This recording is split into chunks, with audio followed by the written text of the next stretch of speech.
Hi, welcome to the Kansas City Terminal Railroad. I've talked a lot about my building flats here, and most of them are exactly that, flat.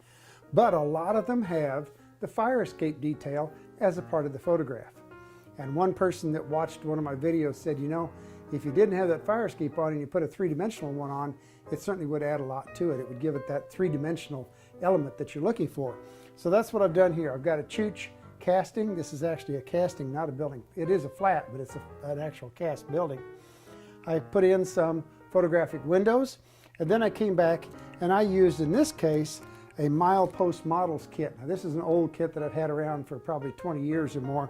It's brass, it is a fire escape, and I really like using my soldering machine, so I decided I'd make this up. I had 3 or 4 of these kits are laying around, and go for it.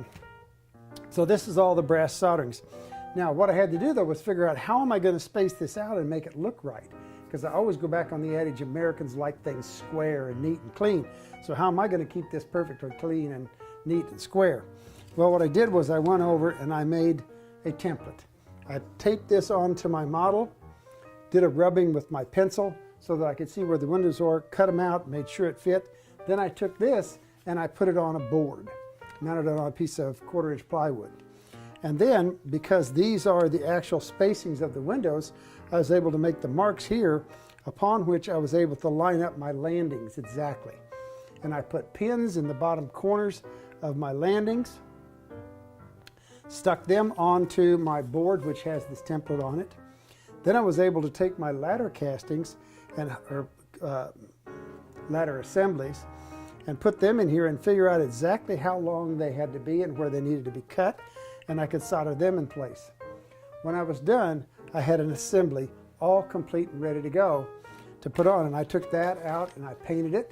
Then I took my template and I pasted it back on, taped it back onto my model, and that gave me the hole locations for my pins, my locator pins here that are holding each one of these platforms in place. This is held by 6 pins, 1 on each, or 2 on each of the platforms.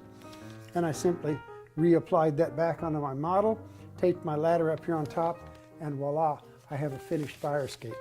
So the secret here is the template. Be sure and make a paper template so that you know where everything's going to line up. And I think you'll have a fun time doing this. You could also use the Titchy plastic fire escape, which comes in both HO and O. I think they even make it in N scale. So you could do that in almost any scale. But using that template allows you to work on your workbench, line everything up, and then apply it to your model. I hope you'll give it a try. Hope we see you in 2018 here in Kansas City. And in the meantime, go down to your train room, let your trains put a smile on your face.